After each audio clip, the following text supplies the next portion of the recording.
The National Electrical Code defines a vault as an enclosure approved for the purpose of housing one or more transformers or pieces of associated control equipment used to step down or step up voltage, or change voltage from alternating current to direct current, or vice versa. Note that vaults are not intended to contain oil-filled transformers. This definition is found in Article 100 of the NEC. Understanding the nuances of this definition is crucial for proper electrical installations and ensuring safety. A vault serves a specific purpose, primarily for housing transformers and related control equipment that manage voltage levels or convert alternating current to direct current and vice versa. The key elements of a vault as defined by the NEC are: firstly, it is an enclosure, meaning it is a contained space. Secondly, it must be approved, signifying that it meets specific safety standards and has been evaluated and certified by a recognized testing laboratory or authority having jurisdiction. Thirdly, its purpose is to house transformers or associated control equipment, indicating that it is designed to accommodate these types of electrical components. Fourthly, it is used to step down or step up voltage or change voltage from alternating current to direct current or vice versa, meaning it is involved in voltage transformation or AC to DC conversion processes. Fifthly, vaults are not intended to contain oil-filled transformers because these require specific safety measures and containment systems due to the flammability and environmental concerns associated with oil. In contrast, an electrical room is a more general term for a space dedicated to electrical equipment. While it may house transformers, it can also contain other components like switchboards, panel boards, and motor control centers. The NEC does not provide a specific definition for electrical room, but its usage implies a broader scope than a vault.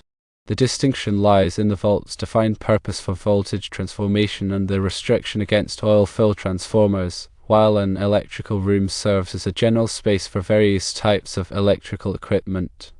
When considering whether a space should be classified as a vault, it is essential to refer to Article 100 of the NEC and ensure that the enclosure meets all the requirements outlined in the definition.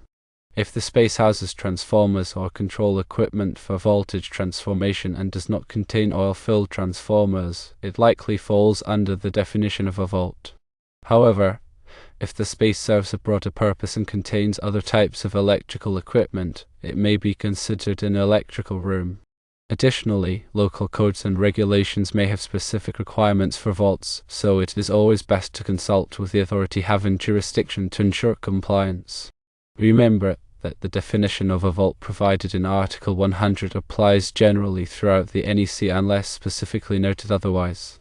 For example, Article 450 Part 3 provides additional requirements for transformer vaults, but the base definition from Article 100 still applies.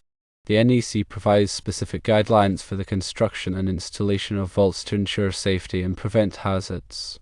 These guidelines cover aspects such as fire resistance, ventilation, access, and protection against physical damage.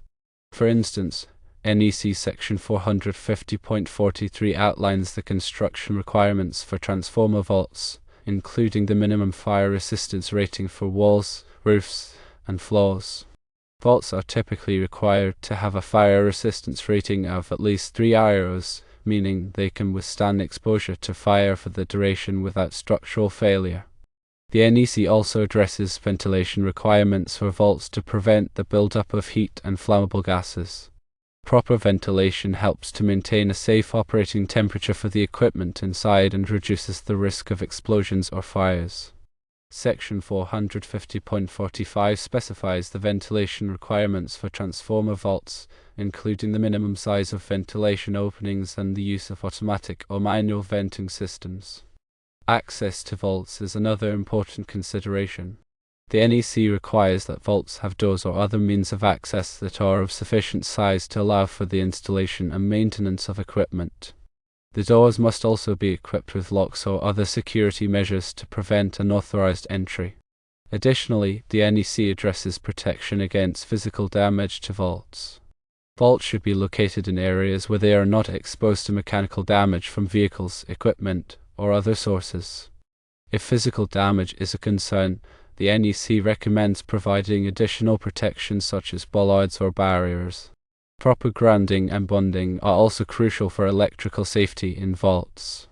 The NEC requires that all metal parts of the vault, including the enclosure, equipment frames, and raceways, be properly grounded and bonded to create a low impedance path for fault currents. This helps to prevent electrical shock hazards and ensures that protective devices operate correctly. In addition to the general requirements for vaults, the NEC provides specific guidelines for the installation of transformers inside vaults. These guidelines cover aspects such as clearances, ventilation, and fire protection. The NEC also addresses the use of liquid-filled transformers in vaults. While vaults are generally not intended to contain oil-filled transformers, there are some exceptions for certain types of liquid-filled transformers that meet specific requirements. The NEC requires that liquid-filled transformers installed in vaults be equipped with features such as pressure relief devices and automatic fire suppression systems to mitigate the risks associated with flammable liquids. When designing and installing electrical vaults, it is essential to follow all applicable requirements of the NEC and any local codes or regulations. Consulting with a qualified electrical engineer or contractor can help ensure that the vault meets all the necessary safety standards and performance requirements. Understanding the definition of a vault and the associated requirements is crucial for ensuring the safety and reliability of electrical systems. By following the guidelines outlined in the NEC and working with qualified professionals, it is possible to design and install vaults that meet the specific needs of the application while providing a safe and reliable environment for electrical equipment. In summary, the definition of a vault in the NEC centers around an approved enclosure for voltage transformation equipment, excluding all filled transformers. This definition is fundamental to understanding the specific requirements and safety considerations for these specialized electrical spaces. Always refer to the latest edition of the NEC and consult with qualified professionals to ensure compliance and safety in electrical installations. Remember that electrical codes and standards are constantly evolving to reflect new technologies and safety concerns. It is therefore imperative to stay up to date with the latest changes and revisions to the NEC and other relevant standards. This can be achieved by attending industry conferences, participating in training programs, and subscribing to publications from reputable organizations such as the National Fire Protection Association, or NFPA, which publishes the NEC. Furthermore, it is essential to cultivate a culture of safety within the electrical industry. This involves promoting awareness of electrical hazards, providing comprehensive training to electrical workers, and enforcing strict adherence to safety protocols. By prioritizing safety, we can reduce the risk of accidents and injuries and create a safer working environment for everyone. In addition to the technical aspects of electrical vaults, it is also important to consider the environmental impact of these installations. Transformers and other electrical equipment can consume significant amounts of energy and contribute to greenhouse gas emissions. Therefore, it is essential to design and operate vaults in an energy-efficient manner. This can be achieved by using high-efficiency transformers, optimizing ventilation systems, and implementing energy management strategies.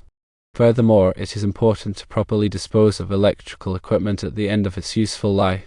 Transformers and other equipment may contain hazardous materials such as polychlorinated biphenyls, or PCBs, which can pose a threat to human health and the environment if not handled properly. Therefore, it is essential to follow all applicable regulations for the disposal of electrical equipment and to work with qualified waste management companies to ensure that these materials are disposed of safely and responsibly. The NEC is not just a set of rules, it is a comprehensive guide to safe electrical practices. By understanding and applying the principles outlined in the NEC, we can create electrical systems that are both safe and reliable. Remember that electrical safety is a shared responsibility. Everyone involved in the design, installation, and operation of electrical systems has a role to play in ensuring that these systems are safe for workers and the public. By working together and prioritizing safety, we can create a world where electricity is a safe and beneficial force.